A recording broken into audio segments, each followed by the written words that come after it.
함께 나눌 말씀 야고보서 1장 9절부터 11절까지 말씀입니다.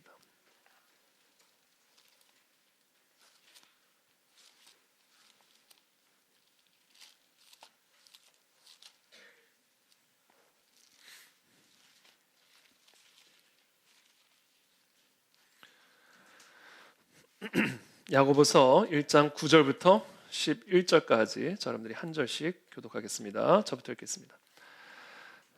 낮은 형제는 자기의 높음을 자랑하고 부한 자는 자기의 낮아짐을 자랑하지. 이는 그의 해가 돋고 뜨거운 바람이 불어 풀을 말리면 꽃이 떨어져 그 모양의 아름다움이 없어지나니 부한 자도 11절 제가 혼자 읽어서 이기적으로 죄송합니다. 11절 다시 한번 읽겠습니다. 시작. 해가 돋고 뜨거운 바람이 불어 풀을 말리면 꽃이 떨어져 그 모양의 아름다움이 없어지나니 부한 자도 그 행하는 일에 이와 같이 쇠잔하리라. 아멘. 낮은 형제는 자신의 높음을 자랑하라 라는 주제로 하나님의 말씀 나누겠습니다. 캠브리지 대학을 다니던 아이작 뉴턴은 이 흑사병으로 학교가 문을 닫게 되자 자신의 고향으로 내려와서 약 2년간의 시간을 보내게 됩니다. 어느 날 산책을 하다가 사과나무 아래서 곰곰이 생각에 잠기게 되었는데 그때 마침 사과나무에서 사과가 떨어지는 모습을 보면서 우주에 존재하는 모든 물체에 보편적으로 작용하는 힘, 즉 만유인력의 법칙을 발견하게 되었다라고 전해져 옵니다. 고대 그리스의 물리학자이자 수학자였던 아르키메데스는 목욕탕에 들어가는 순간 자신의 몸이 들어간 만큼의 목욕탕 물이 욕조 밖으로 빠져나가는 것을 보면서 유레카를 외치며 너무나 기쁜 나머지 나체로 길거리를 뛰어다녔다고 합니다. 그렇게 해서 발견된 것이 바로 부력의 원리입니다. 우리가 살아가고 있는 이 우주 안에는 이 우주를 지배하고 있는 자연의 물리적인 법칙이 있습니다. 그와 마찬가지로 우리의 인생 안에는 우리의 인생을 지배하고 있는 인생의 법칙이 있습니다. 우리가 그런 법칙들을 사랑하든 싫어하든 그것을 인정하든 인정하지 않든 그것은 아무 상관이 없습니다. 우리가 이 세상 속에 있는 한 그와 같은 법칙들은 언제나 존재할 것이고 우리는 그것들의 지배를 받으며 살아가게 될 것입니다. 왜냐하면 그것은 법칙이기 때문에 그렇습니다. 자, 그러므로 이 세상에서 가장 중요한 일, 우리에게 가장 시급한 일이 있다면 그것은 우리의 인생을 지배하고 있는 이 인생의 법칙을 이해하는 일입니다. 인간이 만유인력의 법칙을 발견하게 되었을 때 하늘을 날 수 있게 됐습니다. 인간이 부력의 원리를 깨닫게 되었을 때 물 위를 걸을 수가 있게 되었습니다. 그와 마찬가지로 우리가 우리 인생을 지배하고 있는 이 인생의 법칙을 깨닫고 그 법칙을 우리의 삶에 적용할 때 그 법칙이 내게 귀찮게 만들든 아니면 그 법칙이 내게 성가시게 만들든 그 법칙이 내가 마음에 들든 안 들든 이 인생을 지배하는 법칙을 이해하고 그 법칙에 내 몸을 쳐서 복종시킬 때 그때 우리는 우리의 삶에 어떤 폭풍우가 불어 닥쳐도 그 모든 폭풍우를 밟고 서게 되는 영적 부력을 경험하게 되는 겁니다. 그때 어떤 폭풍우라도 그것을 뚫고 독수리 날개쳐 오르듯 하늘을 향해 비상하는 놀라운 형통한 인생을 경험하게 되는 것입니다. 우리는 그와 같은 인생의 법칙을 지혜라고 부르는 겁니다. 지혜. 자, 지혜는 크게 두 가지 능력으로 구성이 되어 있습니다. 첫째, 지혜. 지혜란 어떤 상황과 사물을 보는데 그것을 단순한 표면적으로만 보거나 이해하는 게 아니라 그 상황의 본질을 꿰뚫어 보는 능력이에요. 자, 사과나무에서 사과가 떨어질 때 그냥 표면적으로 사과가 떨어지는 모습만, 그 현상만 보는 게 아니라 그 떨어지게 된 그 본질을 꿰뚫어 보는 능력. 아, 세상에는 만유인력이 있구나. 그렇죠? 이게 지혜입니다. 어떤 상황과 사물의 표면적인 모습만 보는 게 아니라 그것의 본질을 꿰뚫어 볼 수 있는 능력. 둘째, 지혜는 무엇을 의미하는가? 그와 같은 본질을, 어떤 상황과 사물을 지배하고 있는 그 법칙을 내 삶에 적용할 때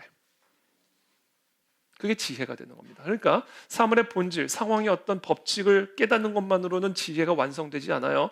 그 법칙을 내게 적용할 때, 그때 지혜는 완성이 되는 겁니다.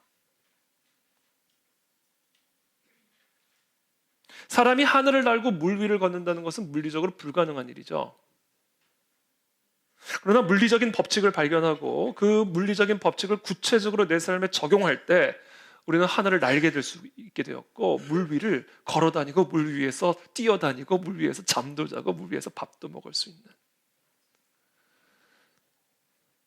물리적인 기적이 일상이 되는 그런 삶을 누리게 되는 겁니다. 자, 우리의 인생도 똑같습니다. 우리가 우리의 인생을 지배하고 있는 이 인생의 법칙을 깨닫고 그 법칙을 우리의 삶에 그대로 적용할 때, 마음에 들든 안 들든, 이해가 되든 안 되든, 그게 법칙이니까 그 법칙을 이해하고 그 법칙에 내 몸을 쳐서 복종시킬 때, 그 법칙을 내 삶에 적용할 때, 내 기업에 적용할 때, 내 가정에 적용할 때, 우리의 나라에 적용할 때, 그때 우리의 삶에서도 홍해를 가르고 물 위를 걸을 수 있는 놀라운 기적이 일어나게 되는 겁니다. 이게 법칙이라는 거예요. 법칙. 여러분, 모세 시대에 사람이 하늘을 나는 것을 상상이나 했겠습니까? 그러나 그 법칙을 알고 그 법칙을 적용할 때 사람이 하늘을 날게 되는 것이죠. 그래서 이 세상에서 제일 중요한 게 뭔가? 이 지혜를 갖는 거예요. 이 지혜를 갖는 것보다 이 세상에 더 중요한 일은 없습니다. 그래서 솔로몬이 말합니다. 지혜가 제일이니 지혜를 얻으라. 네가 얻은 모든 것을 가지고, 네가 갖고 있는 모든 것을 가지고 그 명철을, 그 지혜를 얻어라. 이거보다 더 중요한 것은 없다. 은을 팔아서라도, 금을 팔아서라도, 집을 팔아서라도, 땅을 팔아서라도 네가 얻은 모든 것을 가지고 이 지혜를 얻어라. 그를 높이라. 그 지혜를 높이라. 그리하면 그 지혜가 너를 높이 들리라. 만일 그 지혜를 품으면 그 지혜가 너를 영화롭게 하리라. 왜요? 이 지혜가 인생의 법칙이니까. 그 법칙을 높이라는 거예요. 그 법칙을 품으라는 거예요. 그 법칙을 사랑하라는 겁니다. 그러면 그 법칙이 나를 높여줄 것이고 그 법칙이 나를 품어줄 것이다라는 거예요. 그래서 오늘 야고보는 야고보서 1장 5절에서 이렇게 말하는 겁니다. 함께 읽겠습니다. 시작. 너희 중에 누구든지 지혜가 부족하거든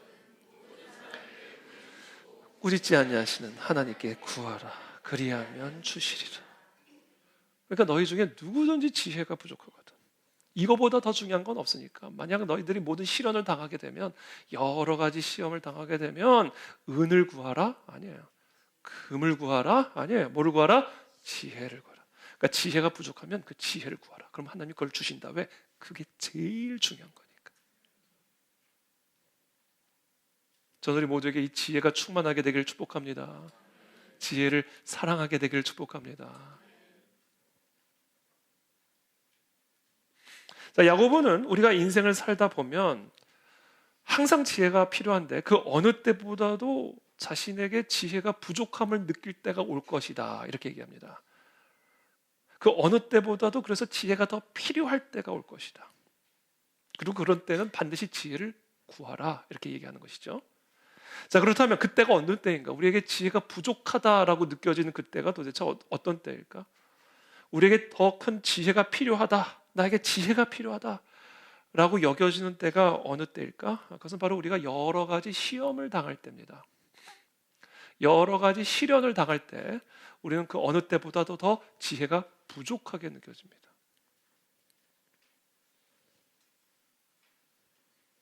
우리가 여러 가지 시련을 당하게 되면 우리는 우리의 눈에 보이는 어떤 표면적인 현상이나 상황 때문에 바람에 밀려 요동하는 그런 어리석은 사람이 될 가능성이 커집니다. 그래서 그런 때일수록 우리에게 불어닥친 그 시련의 그 본질, 눈에 보이는 표면적인 시련의 모습이 아니라 그것을 꿰뚫어 볼 수 있는 그 시련의 본질을 볼 수 있는 능력이 필요하다라는 거예요. 야고보서는 바로 그와 같은 지혜를 우리에게 가르쳐주고 있는 책입니다. 우리가 지난 몇 주간, 2주간 나눴죠? 지금 야고보서에서 우리에게 가르쳐준 첫 번째 지혜, 여러 가지 시험을 당하던 뭐하라? 온전히 기쁘게 여기라. 기쁘게 여기라. 이렇게 이런 식이시면 저 다시 1절부터 온전히 뭐하라? 기쁘게 여기라. 첫 번째 지혜입니다. 복습 차원에서 2절, 3절 다시 한번 읽어보겠습니다. 시작.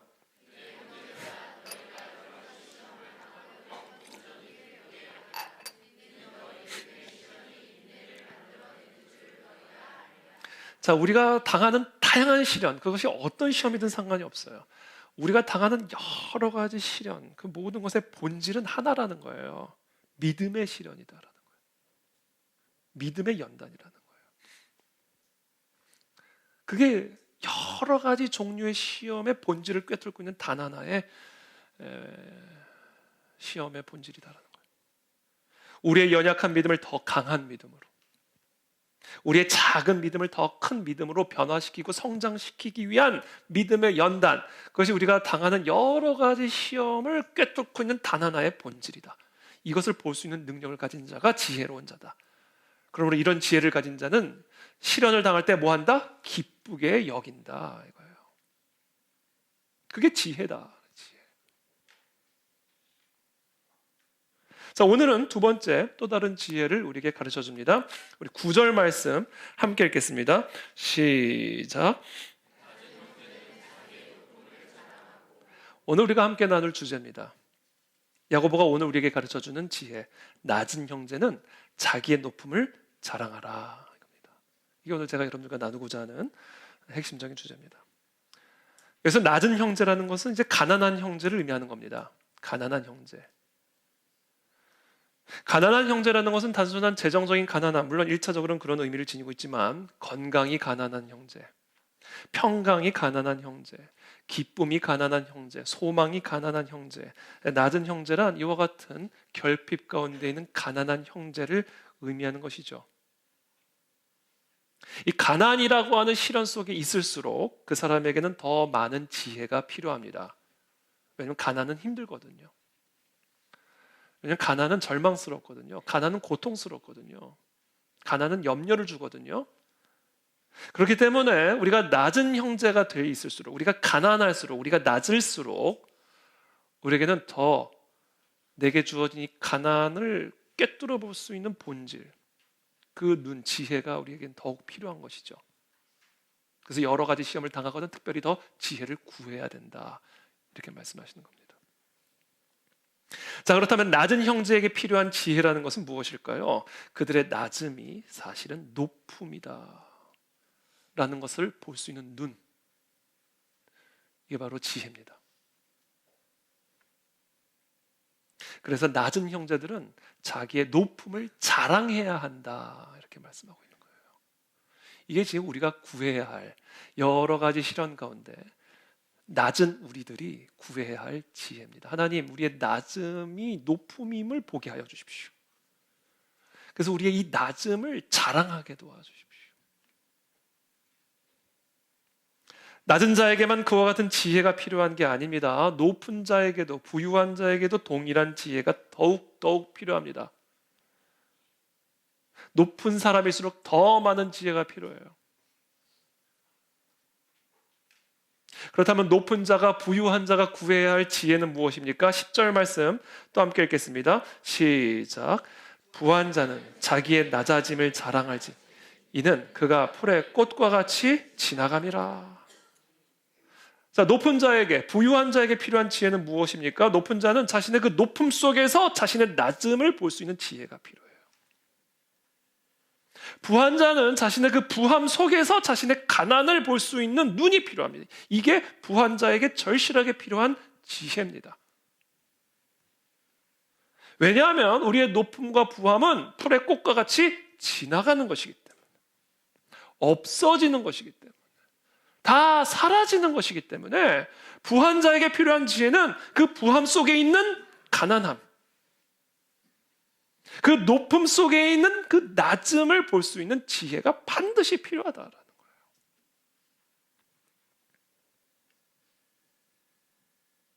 그래서 11절에 계속해서 말합니다. 또 함께 읽겠습니다. 시작.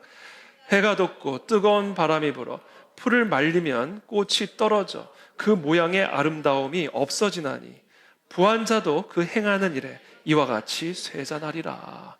자, 지금 야고보는 5개의 동사를 가지고 이 부함의 본질, 높은 자에게 높음의 본질, 이게 무엇인지를 설명하고 있습니다. 첫 번째는 아까 얘기한 것처럼 지나감이라. 두 번째, 해가 돋고 뜨거운 바람이 불어 풀을 말리면 마른다. 다 마른다. 젊음도 다 마르고, 그래서 피부가 마르고, 재정도 다 마르고, 권력도 다 마르고, 사회적인 지위도 다 마르고,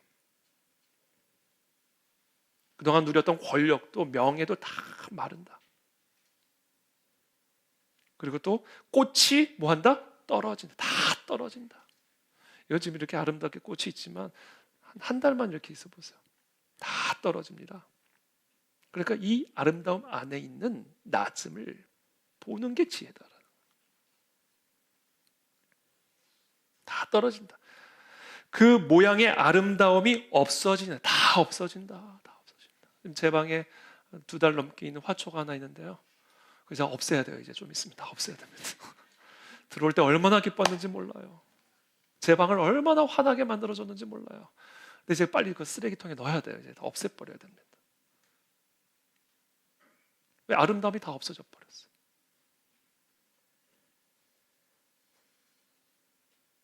부한 자도 그 행하는 일에 이와 같이 쇠잔하리라. 쇠잔.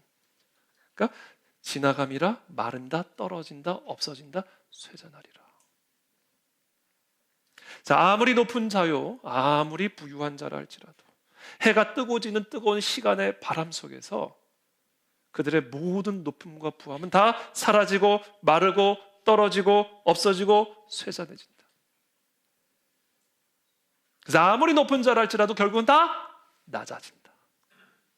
이거를 내 높음과 부함 속에서 볼 수 있는 눈, 이걸 가진 사람이 지혜예요.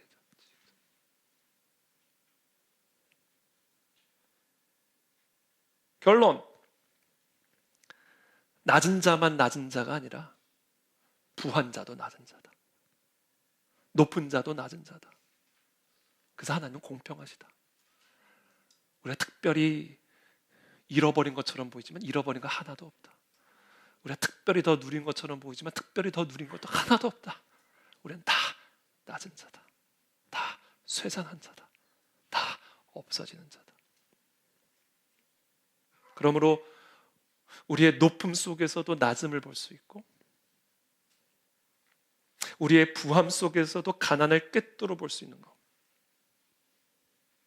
우리의 젊음 속에서도 우리의 늙음을 볼 수 있고, 우리의 생명 속에서 우리의 죽음을 꿰뚫어 볼 수 있는 것, 그것이 바로 우리가 당하는 여러 가지 시험 속에서 구해야 할 지혜다. 자, 그렇다면 부한 자는 자신의 낮음을 어떻게 여겨야 될까요? 수치스럽게 여겨야 할까요? 저도 머리가 자꾸 흰 머리가 자꾸 오는데 이걸 수치스럽게 여겨야 될까요?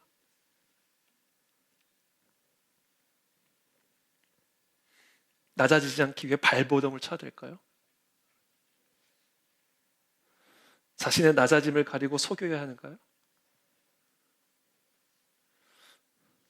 야고보는 말씀합니다. 부한 자는 자기의 낮아짐을 뭐하라? 자랑해라. 자랑해라. 우리의 낮음을 수치스럽게 여길 것이 아니라, 우리의 쇠잔해져감을 수치스럽게 여길 게 아니라, 우리의 떨어져감을 수치스럽게 여길 게 아니라 그것을 자랑해라. 자랑해라. 낮은 자나 높은 자나 부한 자나 가난한 자나 우리 모두는 다 낮은 자들이며, 우리의 낮음이 곧 우리의 높음이라는 사실을 깨닫고 우리 모든 낮은 형제들은 자기의 높음을 자랑하라. 그게 우리가 여러 가지 시련을 당할 때 하나님께 특별히 더 구해야 할 지혜예요. 이거는 이 지혜가 우리에게 필요한 겁니다. 전 그 지혜가 우리 모두에게 임하게 되기를 축복합니다. 우리의 낮음을 자랑하십시오.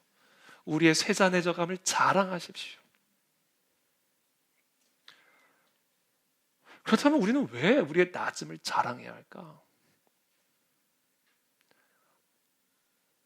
왜 우리의 가난함을 자랑해야 할까? 쇠잔해져 가는 게 왜 이게 자랑해야 할 일인가? 낮은 자에게 하나님이 오시기 때문입니다. 지극히 높으신 하나님은 지극히 낮은 자를 찾아오신 하나님이시기 때문입니다. 그래서 우리의 낮음이 곧 높음이 되는 것입니다. 그러므로 낮은 자들은 그들의 높음을 자랑해야 된다라는 거예요.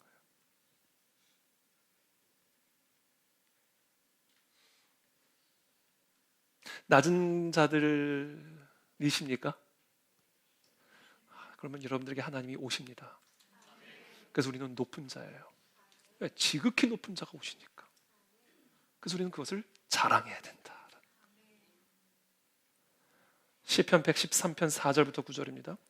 여호와는 모든 나라보다 높으시며, 여러분 모든 나라가 얼마나 강해 보여요? 저 미국이란 나라가 얼마나 강해 보입니까? 네? 중국이란 나라가 얼마나 강해 보여요? 저 북한이란 나라가 얼마나 강해 보입니까? 그러나 우리 여호와는 그 모든 나라보다 더 높으신 하나님이에요. 그의 영광은 하늘보다도 높으세요. 여호와 우리 하나님과 같은 이가 누구리요? 높은 곳에 앉으셨어요. 우리 하나님은 높은 곳에 앉아 계신 분이에요. 그러나 6절에 스스로 낮추사 천지를 살피시고, 그리고는 어떻게 해요? 가난한 자를 먼지더미에서 일으키시며. 자, 가장 높으신, 지극히 높으신 하나님이요, 먼지더미에 묻혀있는 가난한 자를 찾아오시고 일으키신다라는 거예요. 그래서 이 가난한 자는 가난한 자가 아니에요. 높은 자예요. 왜? 지극히 높으신 하나님이 오셔서 일으키시니까. 궁핍한 자를 거름더미에서 들어세워. 지극히 높으신 하나님이 거름더미에 묻혀있는 궁핍한 자를 찾아오시는 거예요. 그래서 그 거름더미에서 들어 세워서 지도자들, 곧 그의 백성의 지도자들과 함께 세우신다는 거예요. 그래서 이 궁핍한 자는 낮은 자가 아니에요. 높은 자예요. 왜? 지극히 높으신 하나님이 오셔서 거름더미에서 일으켜 주시니까. 이보다 더 높은 자가 어디 있어요? 또 임신하지 못하던 여자를 집에 살게 하사 자녀들을 즐겁게 하는 어머니가 되게 하시는도다. 할렐루야. 하나님, 지극히 높으신 하나님, 그 하나님은 이와 같이 먼지더미에 묻혀있는 가난한 자, 거름더미에 묻혀있는 궁핍한 자, 임신하지 못해 집에 쫓겨날 판에 놓여있는 이 임신하지 못하던 여자, 이와 같은 낮은 자를 찾아오신다. 찾아오신 분이시다. 하나님은 저와 여러분들을 찾아오시는 분이심을 믿으시길 축복합니다. 반드시 찾아가십니다. 하나님은 낮은 자를 찾아가시는 분이에요. 그래서 우리는 낮은 자이지만 높은 자예요. 그래서 우리는 그 높음을 자랑해야 된다. 그게 믿음이다. 그게 믿음. 그게 믿음이에요.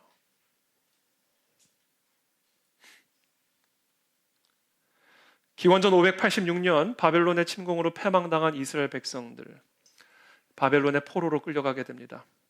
이 포로 생활에 지칠 대로 지친 이 이스라엘 백성들, 그들에게는 소망이 사라졌고 기쁨이 사라졌습니다. 그들에게 남아있는 것은 절망뿐이요 슬픔뿐입니다. 하나님의 선택받은 민족으로서 더 이상 높아질 데가 없을 만큼 높아졌던 하나님의 선택받은 민족, 하나님의 소유니까 이보다 더 높은 민족이 어디 있어요? 그렇게 높아질 수 없을 만큼 높아졌던 이 이스라엘 민족은 이제 더 이상 낮아질 곳이 없을 만큼 낮은 자들이 되었습니다. 그때 하나님은 이사야 선지자를 부르셔서 이스라엘 백성들에게 보내십니다. 그리고 그들을 향하여 하나님의 말씀을 대언하라 명령하십니다. 그게 바로 이사야서 40장의 말씀입니다. 40장 1절 말씀 우리 함께 읽겠습니다. 시작. 너희의 하나님이 이르시되 너희는 위로하라, 내 백성을 위로하라. 하나님이 이사야 선지자를 이 바벨론의 포로로 끌려가는 이 낮을 대로 낮아져 있는 이 이스라엘 백성들을 향하여 하나님의 말씀을 대언하라는 거예요. 그게 뭐야? 너희는 위로하라. 내 백성을 위로하라. 저 낮은 자들을, 저 가난한 자들을 위로하라. 뭐 어떻게 위로하는가? 2절 말씀 또 함께 읽겠습니다. 시작. 너희는 예루살렘의 마음에 닿도록 말하며 그것에게 외치라, 외쳐라. 외침으로 그들을 위로하라. 그들의 마음에 닿도록. 완전히 파괴된 예루살렘, 완전히 황폐화된 예루살렘, 더 이상 어떤 소망도 없는 그 예루살렘의 마음에 닿도록 외쳐라. 외쳐라. 무엇을 외쳐야 하는가? 3절 말씀 또 함께 읽겠습니다. 시작. 외치는 자의 소리야. 너희는 광야에서 여호와의 길을 예비하라. 사막에서 우리 하나님의 대로를 평탄하게 하라. 이렇게 외치라는 거예요. 외치는 자의 소리요. 너희는 광야에서 여호와의 길을 예비하라. 이렇게 외치라는 거예요. 제가 지금 정말 더 크게 외치고 싶은데 광야의 길을 예비하라. 이렇게 외치는 거예요. 그 황폐된, 파괴된, 어떤 소망도 남아있지 않은 그 낮은 예루살렘 그 민족을 향하여 외치라는 거예요. 여호와의 길을 예비하라.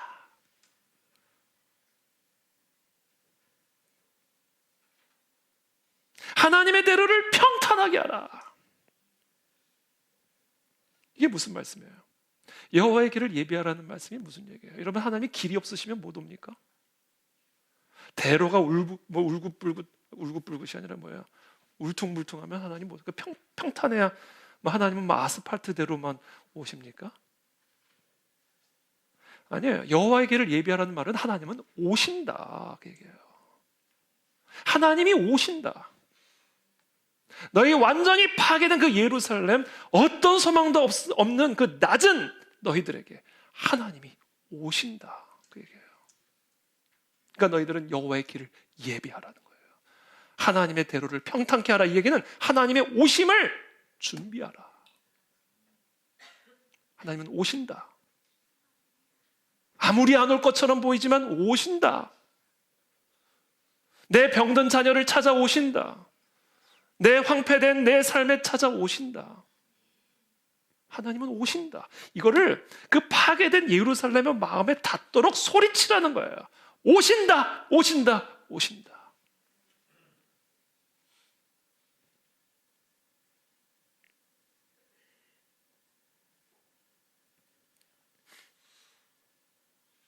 하나님은 오실 것입니다, 여러분. 그 길을 예비하십시오. 그 하나님의 오심을 준비하십시오. 하나님 우리 교회에 오실 것입니다. 하나님은 저와 여러분들의 가정에 오실 것입니다. 하나님은 우리의 민족 가운데 오십니다. 이것을 예루살렘의 뼈에 사무치도록 큰 소리로 외치라는 거예요. 여러분들이 가서 외치라는 겁니다. 여러분들의 삶을 향하여, 직장을 향하여, 가정을 향하여, 다음 세대들을 향하여, 민족을 향하여 외치라는 거예요.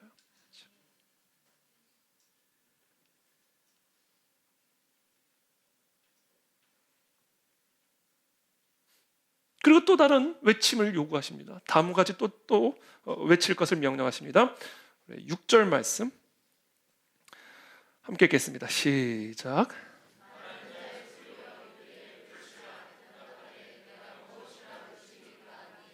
이르되 모든 육체는 풀이요 그의 모든 아름다움 들의 꽃과 같으니. 외치라는 거예요. 또 큰 소리로 외치라는 거예요. 모든 육체는 풀이다. 외치라는 거예요. 그 외치라는 이유가 뭘까요? 정신 똑바로 차리고 들으라는 거예요. 심장이 벌렁벌렁거릴 만큼 외치라는 거예요.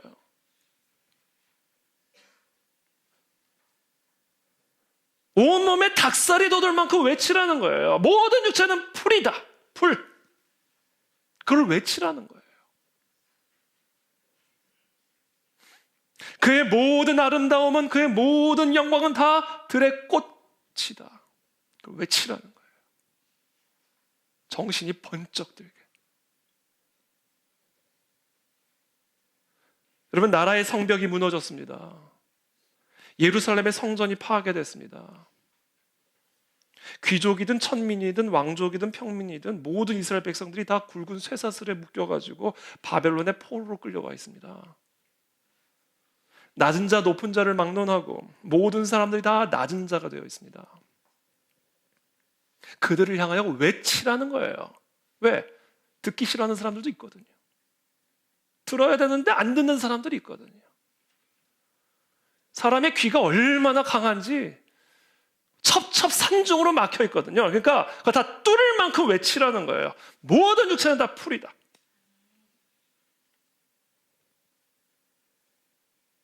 그에게 어떤 아름다움이 있든 그에게 어떤 영광이 있든 그거 다 들의 꽃과 같이 다 사라진다. 이거를 외치라. 이것은 무슨 말입니까? 인간의 연약함을 알라 그 얘기예요. 너희가 얼마나 연약한 존재들인지를 알라.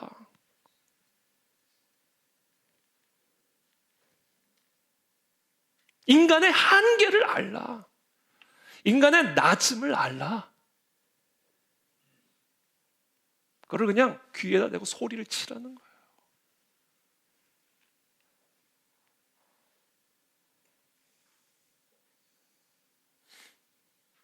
낮은 자나 높은 자나 부한 자나 가난한 자나 모든 인간은 풀의 꽃과 같이 연약한 존재요.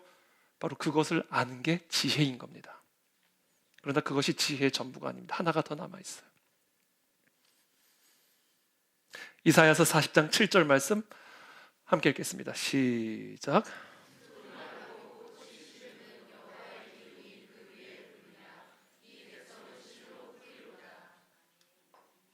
풀이 마르고 꽃이 시듬은 무엇 때문이라고요?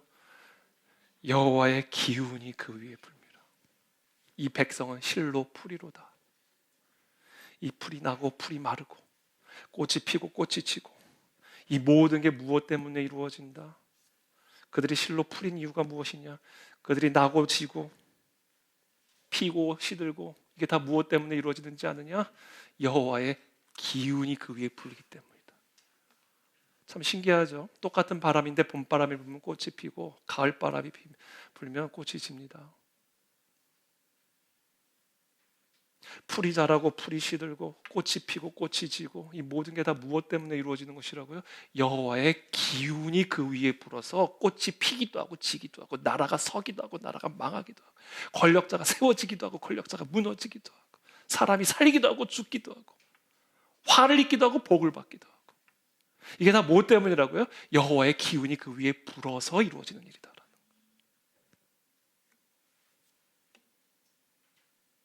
풀의 꽃과 같은 인간의 운명, 그것은 오직 하나, 여호와의 하나님의 입으로부터 나오는 그 여호와의 기운에 달려 있는 것이다. 그거예요.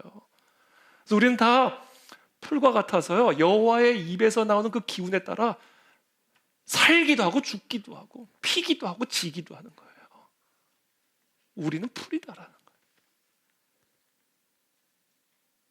즉 지금 이사야는 무엇을 우리에게 얘기하는 겁니까? 인간의 연약함을 그렇게 알았다면, 인간이 풀과 같은 존재라는 걸 정말 알았다면 이제는 하나님의 위대함을 알라.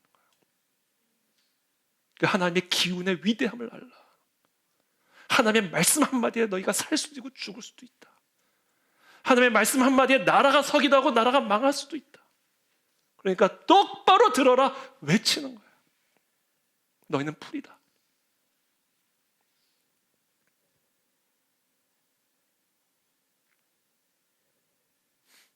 그것이 모든 시련을 당한 자들에게 특별히 요구되는 지혜다. 그러면서 8절에 이렇게 말합니다. 함께 읽겠습니다. 시작. 우리 하나님의 말씀 영원히 서리라 하라. 풀도 마르고 꽃도 다 시들어요. 그게 다 왜 그래요? 여호와의 입에서 나오는 기운, 여호와의 입에서 나오는 그 말씀, 그 말씀이 꽃을 시들게 하기도 하고 피기도 하는 거예요.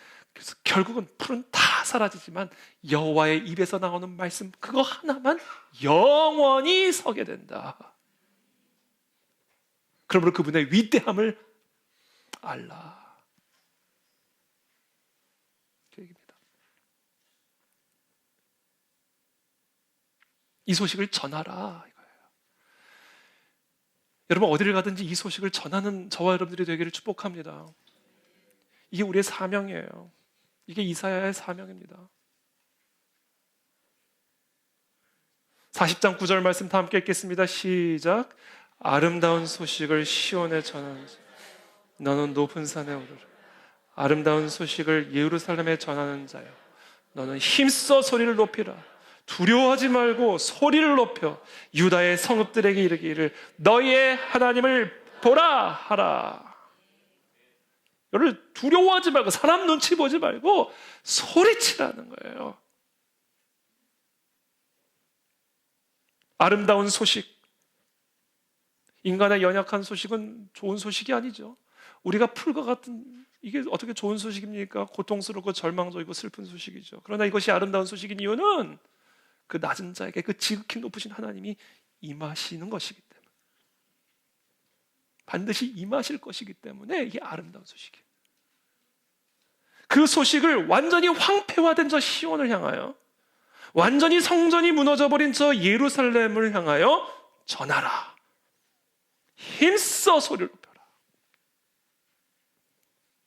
저는 차라리 오늘 같은 설교는 이 마이크 안 쓰고 그냥 육성으로 좀 마음껏 소리 좀 지르면서 설교. 그게 하나님이 지금 하라는 거예요, 그렇게.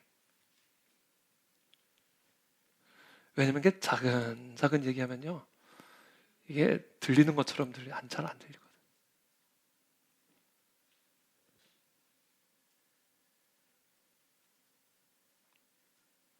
그래서 뭐라고 외치라고요? 너희의 하나님을 보라. 너희의 하나님을 보라.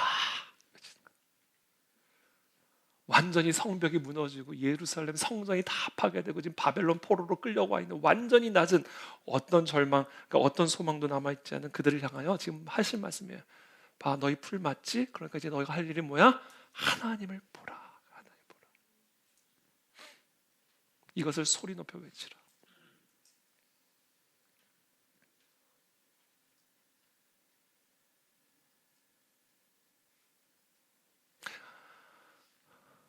우리 서로 앞뒤 옆에 분들에게 얘기했습니다. 너희의 하나님을 보라. 외쳐보겠어요. 하나님을 보라. 너희 하나님을 보십시오.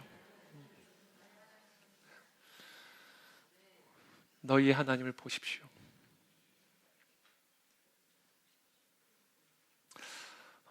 그러면 하나님을 본다는 게 뭘까요, 도대체? 보이지 않는 하나님을 도대체 어떻게 볼 수 있단 말이에요? 보이지 않는 하나님을 어떻게 보라는 말이에요? 보이지 않는 하나님을 보라 이야기는 그 하나님을 알라 그 얘기예요. 도대체 하나님을 어디서 어떻게 본단 말이에요? 그러니까 너희의 하나님을 보라 그 얘기는 너희의 하나님이 어떠한 분인지를 알아라 그 얘기예요. 알라. 너희 하나님의 그 위대함을 알라. 모든 나라 위에 하늘보다 더 높으신 그 영광을 가지신 하나님이 스스로를 낮추시고 천지를 살피사 먼지더미에 갇혀있는 가난한 자들을 찾아가시고 거름더미에 갇혀있는 궁핍한 자를 찾아가시고 임신하지 못하는 여자를 찾아가셔서 그들을 귀족들과 함께 세우고 어머니가 되게 하시는 그 위대하고 높으신 하나님을 알라. 하나님은 그런 분이다. 그게 너희 하나님을 보라 이거의 의미예요. 보라. 제발 그 하나님을 좀 제대로 알라.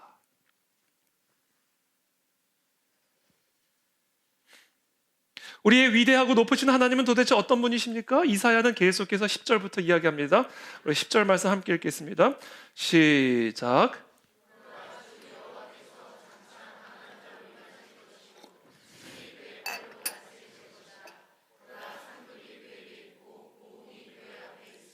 자, 보라. 이게 무슨 얘기야? 알라. 그래, 알라. 무엇을 알아야 하는가? 우리 여호와 하나님은 강한 자로 임하실 것임을 알라. 여러분, 우리 하나님은 반드시 강한 자로 임하십니다. 그것을 알라. 소리 높여 외치는 거예요. 우리 하나님은 이 세상 어떤 강한 나라보다 더 강하신 하나님이십니다. 우리 하나님은 이 세상 어떤 군대보다 더 강하신 하나님이십니다. 우리 하나님은 어떤 무서운 질병보다도 더 강하신 하나님이십니다. 우리 하나님은 어떤 폭풍우보다도 더 강하셔서 말씀 한마디로 잠잠케 하실 수 있는 강하신 하나님이십니다. 여러분, 폭풍우가 강하다고 느껴지십니까? 우리 하나님은 그 폭풍우보다 더 강하신 분이에요. 그래서 잠잠케 하실 수 있는 분입니다. 우리 하나님은 어떤 절망보다도, 어떤 슬픔보다도, 어떤 강한 두려움보다 더 강하신 하나님이십니다. 그래서 절망을 소망으로 바꿔버리셔요. 슬픔을 기쁨으로 바꿔버리십니다. 염려를 평강으로 바꾸실 만큼 우리 하나님은 그 어떤 절망보다, 어떤 슬픔보다, 어떤 염려보다 강하신 하나님, 그 하나님이 임하신다. 이 소식을 소리쳐 외치라 이거예요. 파괴된 예루살렘을 향하여, 포로로 끌려간 이스라엘 백성을 향하여.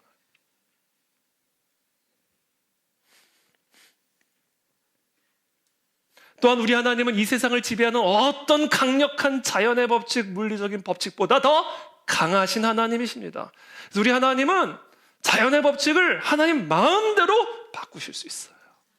왜? 그보다 더 강하시니까. 그래서 물을 포도주로 바꾸실 수 있는 분이십니다. 우리 하나님은 오병이어로 5,000명을 먹이실 수 있으십니다. 바다를 가르시고 해를 멈추게 하실 수 있는 어떤 자연의 법칙보다 더 강하신 하나님.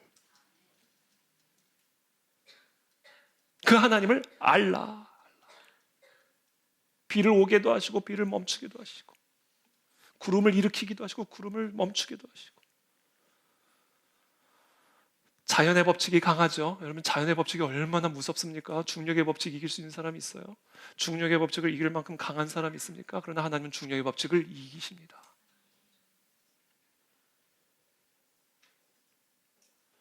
우리 하나님은 우는 사자와 같은 사탄 마귀를 자신의 발로 밟고 서 계시는 하나님이세요.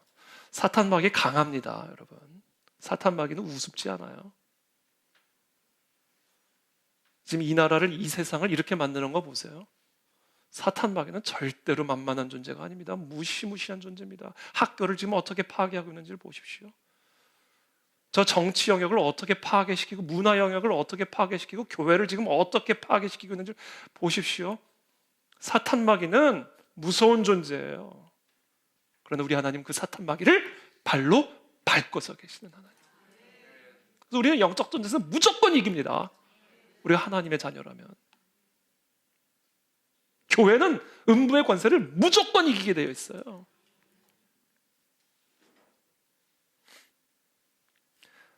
하나님은 어떤 죄보다도 강하신 분이에요. 우리가 어떤 주홍빛 같은 붉은 죄를 졌다 할지라도 그것을 흰 양털처럼 바꾸실 수 있는 분이십니다. 그 죄의 결박이 얼마나 우리를 견고하게 묶고 있다 할지라도 그것을 끊어내시고 그 죄로 인한 모든 저주의 결박으로부터 우리를 자유케 하실 수 있는 강하신 하나님이십니다. 더 이상 우리에겐 저주는 없습니다. 하나님이 이미 저주를 이기셨기 때문에 우리는 예수 그리스도의 이름으로 여전히 이곳저곳에서 역사하려는 저주의 향기를 깨끗하게 진멸할 수 있는 권능을 얻었습니다. 우리의 모든 삶의 저주들은 떠나갈지어다. 우리의 인생을 괴롭히는 모든 저주의 흐름들은 끊어질지어다. 예수 그리스도의 이름으로 저주를 끊을 수 있는 권능이 우리에게 있다.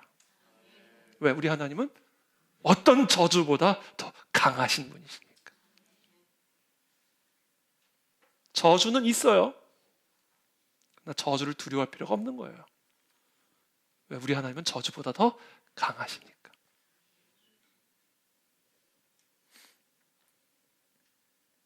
죽음을 이기셨습니다. 세상에 죽음보다 더 강한 게 있습니까? 죽음을 이길 수 있는 사람이 있습니까? 그러나 우리 하나님은 죽음을 이기시고 부활하셨습니다. 죽음의 권세보다 더 강하신 하나님. 그래서 우리의 모든 죄와 그 모든 사망의 권세 아래 있는 자들에게 영원한 의와 영원한 생명을 선물로 주실 수 있는 하나님, 그분이 우리 하나님이시라. 하나님은 그렇게 강하신 분이세요, 여러분. 무에서도 유를 창조하시며 하나님의 입에서 나온 말씀은 그 말씀이 무슨 말씀이시든 말씀하신 대로 이루시는 모든 일에 능하고 모든 일에 강하신 하나님, 그분이 바로 우리의 하나님이심을 알라 그거예요. 그것을 소리쳐 외쳐라. 정신이 번쩍 들도록, 귓가에서 떠나가지 않도록 저 파괴된 예루살렘을 향하여, 저 바벨론의 강가에 앉아있는 저 포로들을 향하여 소리 높여 두려워하지 말고 힘써 외쳐라. 그 하나님을 알라. 그 하나님이 오신다.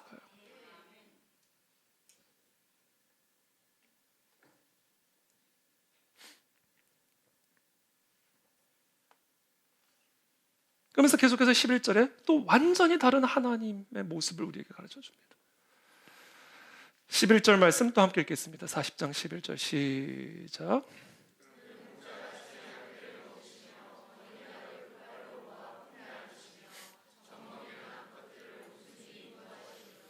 이는 목자예요.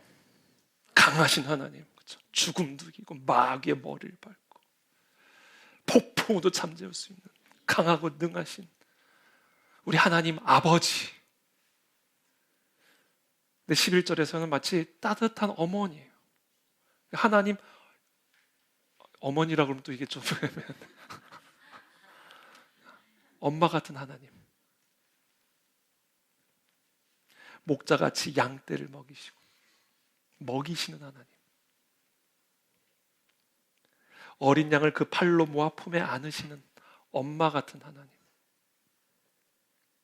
젖 먹이는 암컷들을 온순히 인도하시는 목자 같은, 엄마 같은 우리 하나님, 그 하나님을 알라 하는 거예요. 부드럽고 섬세한, 따뜻한 그 하나님을 알라.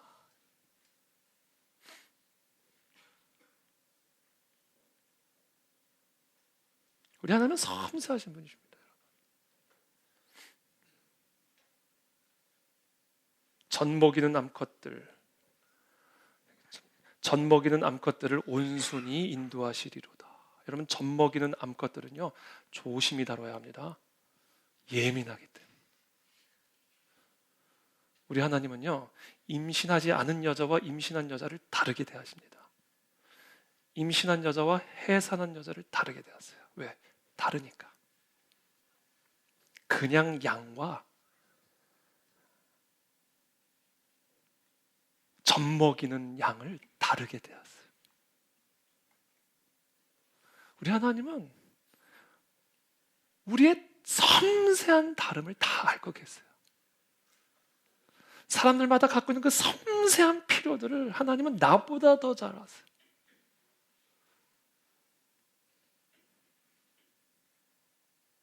우리 하나님이 그렇게 우리를 먹이시고 품으시고 인도하신다. 염려하지 말라는 거예요. 내가 너를 안다 이거예요. 너가 지금 뭐가 필요한지를 내가 안다. 내가 그것을 품을 것이고 안을 것이고 인도할 것이다. 네가 무엇을 두려워하고 있는지를 내가 안다. 네가 무엇 때문에 지금 염려하고 있는지를 내가 안다. 너에게는 그게 필요한 걸 내가 안다. 그래서 나는 그것에 맞게 너를 인도할 것이다. 나는 그것을 공급할 것이다. 우리 하나님 그런 분이세요. 그 하나님을 알라. 좀 제대로 알라.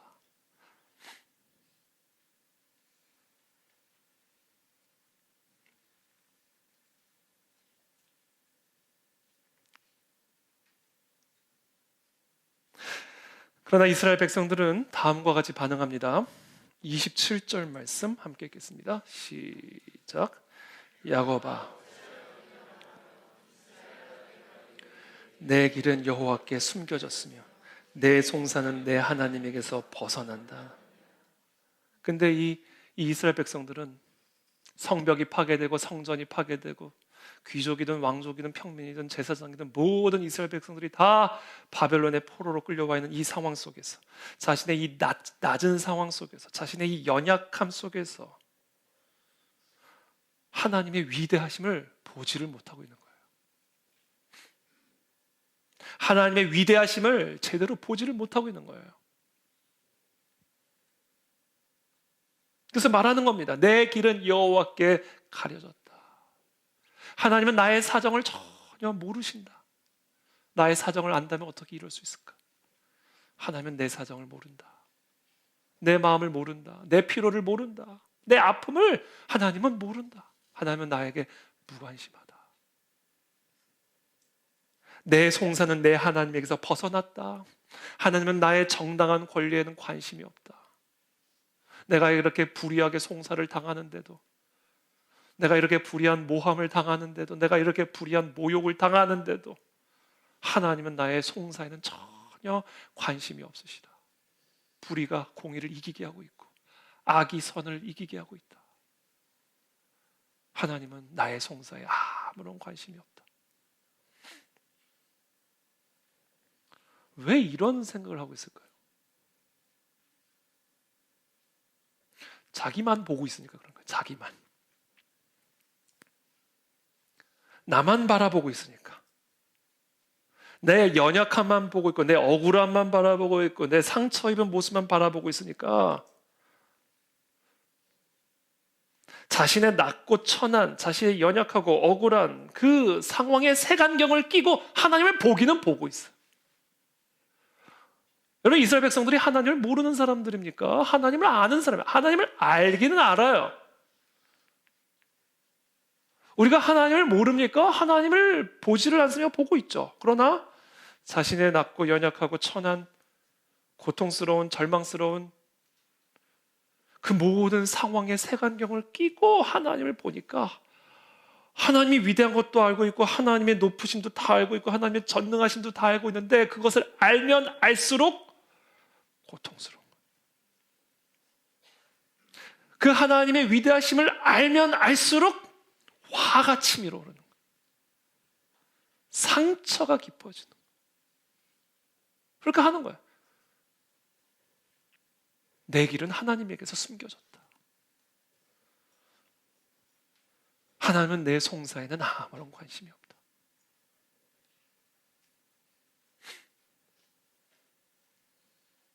그러니까 지금 이스라엘 백성들은 자신들이 처한 여러 가지 고통스럽고 절망적인 상황에 자신의 이성을 묶어놨어요. 자신의 감정이 묶여 있어요. 그래서 하나님을 보지만 하나님의 하나님 되심을 제대로 보지 못하고 있는 거예요. 왜? 이성과 감정이 지금 나의 낮고 낮은 고통스러운 상황에 지배를 당하고 있으니까. 자신의 감각이 다 그와 같은 연약한 고통스러운 상황에 지배를, 마비가 되어 있으니까 그 상태로 아무리 하나님 보면 볼수록 하나님에 대해서 화가 나. 그런 하나님을 알면 알수록 그 하나님이 미워지는.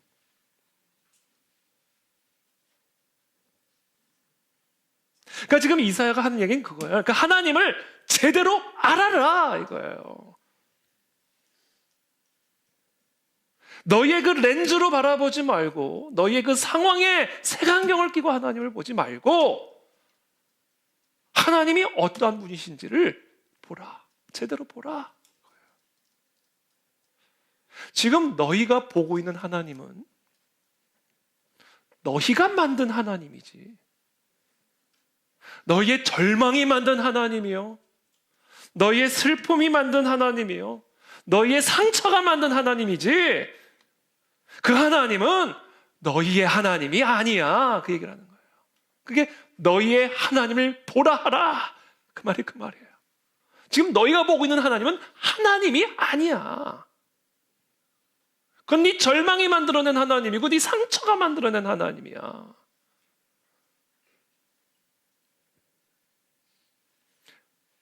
하나님에 대한 너희의 모든 왜곡된 오해, 왜곡된 편견들을 다 벗겨내고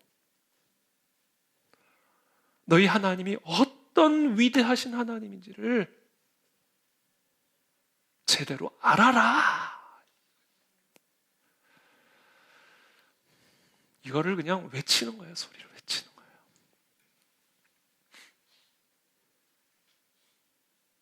거예요. 우리가 하나님을 안다고 하지만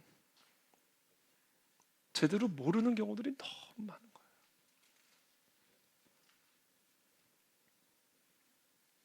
그래서 28절에 이사야는 이렇게 말합니다. 28절 함께 읽습니다. 시작. 영원하신 하나님이여, 땅 끝까지 창조하신 이는 피곤하지 않으심, 곤비하지 않으심, 명철이 한이 없으시며. 너희 하나님은 어떤 하나님이라고요? 너는 알지 못하였느냐, 듣지 못하였느냐? 너는 이 하나님을 알아라. 이 하나님에 대해서 들어라. 너희의 그 거짓된 하나님, 그 하나님은 너희의 하나님이 아니다. 이제 너희 하나님을 보라. 그 하나님은 어떤 하나님이냐? 영원하신 하나님이다. 자, 영원하신 하나님이란 말은 무슨 말입니까? 시간을 창조하신 하나님이란 말이에요. 하나님에게는 시간이 없어요. 영원 전부터 영원까지 계신 하나님은 어떤 분이세요? 시간을 창조하신 하나님이세요. 참 신기하죠? 시간이 지나가면 머리가 하얘져요. 시간이 지나가면 주름살이 생겨요. 주름살이 여기 생기는 거 아니에요? 여기 생기죠. 주름살이 생겨요, 이렇게. 참 신기해요. 그냥 시간인데 하나님이 그 시간을 그렇게 창조하신 거예요. 풀처럼 마르게. 바람이 지나가면 봄바람은 꽃이 피고 가을바람은 꽃이 지듯 시간이 지나면 다 없어지고 떨어지고 쇠잔해지고 사라지게 만드셨어요. 그 하나님이 영원하신 하나님, 시간을 창조하셨어요. 여러분, 시간을 창조하신 하나님에게 무슨 제한이 있겠어요? 시간을 창조하신 하나님에게 무슨 한계가 있겠냐라는 거예요, 도대체. 그러므로 영원하신 하나님, 그분에게는 지혜의 한계가 없으시고 그분에게는 명철의 한계가 없으시고 그분에게는 능력의 한계가 없으신 하나님, 그 하나님을 알아라, 들어라, 보라. 한계가 없으시다, 그분에게는. 그래서 우리 영원하신 하나님은 피곤하지 않으시고 곤비하지 않으시고 명철에 한이 없으신 하나님. 29절 말씀도 함께 읽겠습니다. 시작. 피곤한 자에게는 능력을 주시고 무능한 자에게는 힘을 더하시나. 소년이라도 피곤하며 곤비하 장정이라도 넘어지며 쓰러지되. 그래서 이 명철의 한계가 없으시고 지혜의 한계가 없으신 영원하신, 능력이 영원해요. 지혜가 영원해요. 명철이 영원해요. 그 영원하신 하나님이요, 피곤한 자에게는 능력을 주신대요. 피곤해야 능력을 주시니까 낮은 자에게 임하시는 거예요. 무능한 자에게는 힘을 더하시는 거예요. 걸음더미에 있는 궁핍한 자에게 오셔서 일으켜주시는 힘을 더하신다. 그러니까 낮은 자가 높은 자라는 거예요. 왜? 낮은 자에게 하나님의 힘이 임하니까.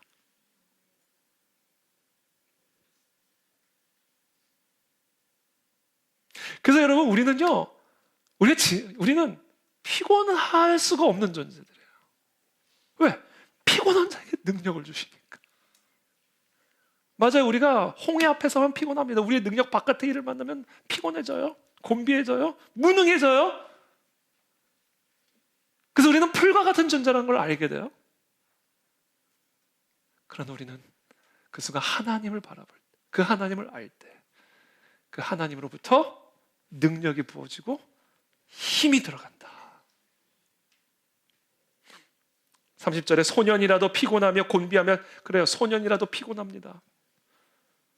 장정이라도 넘어져요. 소년들 보면요, 그냥 걸어도 되는데 이렇게 뛰면서 걸어요. 난 걷기도 힘든데 뛰면서 걸어요. 멈추지를 않아요. 저는 이 주일 예배만 마치면 항상 등산하거든요. 지하 1층부터 4층까지. 저는 4층 딱 올라가면 거의 심폐소생술이 필요한 지형이다. 올라갈 때 보면 우리 애들은 오르락내리락 오르락내리락. 그런 소년도 피곤해진다. 그런 소년도 넘어진다.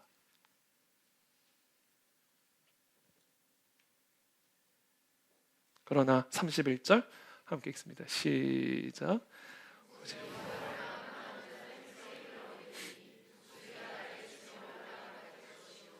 다른 박질하여도 곤비하지 걸어가도 피곤하지 아니하리로다. 그러나 오직 여호와를 앙망하는 자는, 이 앙망이라는 단어가 뭐예요? 오직 그분에게만 소망을 둔다. 나의 모든 소망은 거기에 있다. 하나님에게 있다. 이게 앙망이 앙망.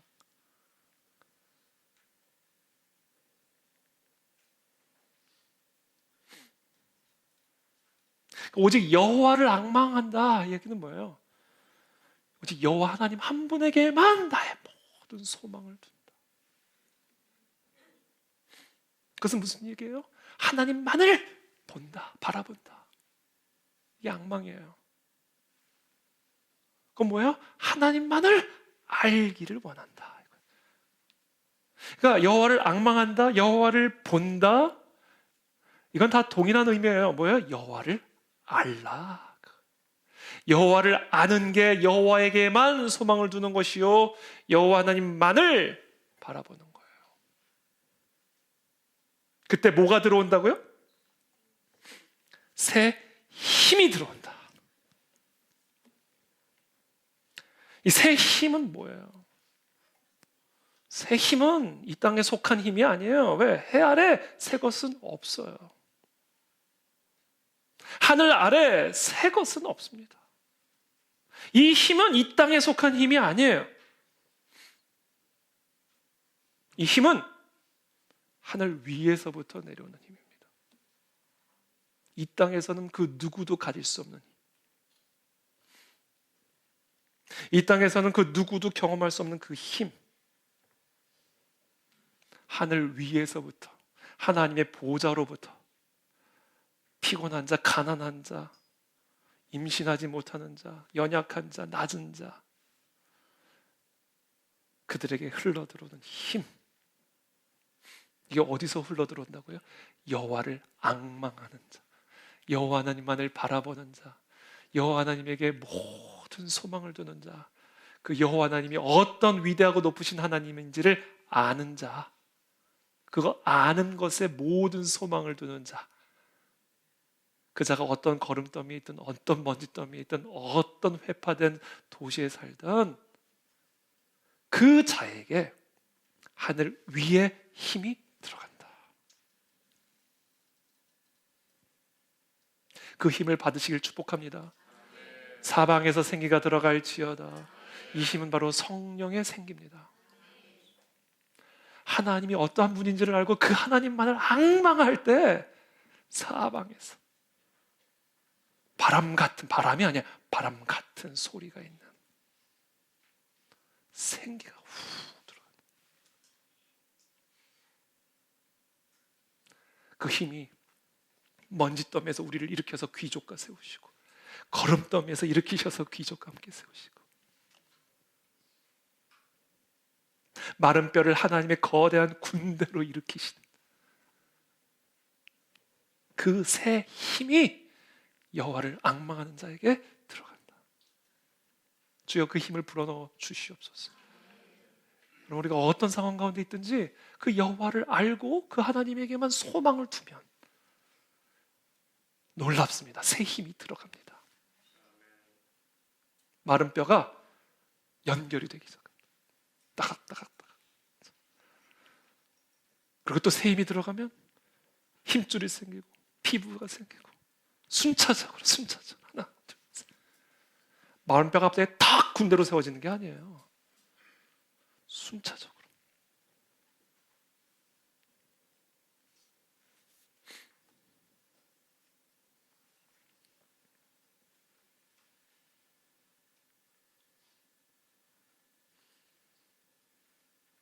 이와 같은 메시지로 바벨론의 포로로 끌려가 있는 내 백성을 위로하라.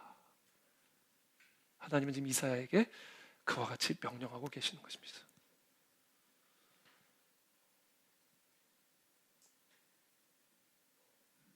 그러므로 이제 우리에게 필요한 지혜는 무엇입니까? 여호와 하나님을 제대로 아는 거. 하나님의 그 위대하고 높으심을 아는 것, 그 누구하고도 동등되이 여길 수 없는 그 하나님을 아는 것, 내 절망이 만들어낸 하나님 다 벗겨내 버리고, 내 상처가 만들어낸 하나님 다 갖다 버리고, 너희의 하나님을 제대로 아는 것, 그게 바로 여러 가지 시험을 당한 저와 여러분들에게 필요한 지혜입니다. 그 지혜를 구하라. 그 지혜를 주실 것이다. 그때 우리 안에 아무리 달려도 피곤하지 않고 아무리 걸어도 곤비하지 않는 새 힘이 들어오게 될까. 걸으면 걸을수록 힘이 나오고, 달리면 달릴수록 새 힘이 들어오고. 그래서 우리는 사실 피곤하면 안 되는 사람들, 피곤할 수가 없는 사람들, 피곤하다면 여호와를 앙망하십시오. 곤비하다면 지금 우리는 더 하나님을 알아야 하는 지혜가 필요한 겁니다.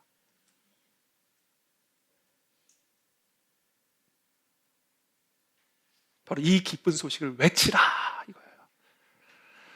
그럼 바로 그게 낮은 형제는 자기의 높음을 자랑하라, 이 말씀의 의미예요. 낮은 형제는 자기의 높음을 자랑하라. 이게 무슨 얘기인지 아세요? 낮은 형제는 그 하나님의 높으심을 알라.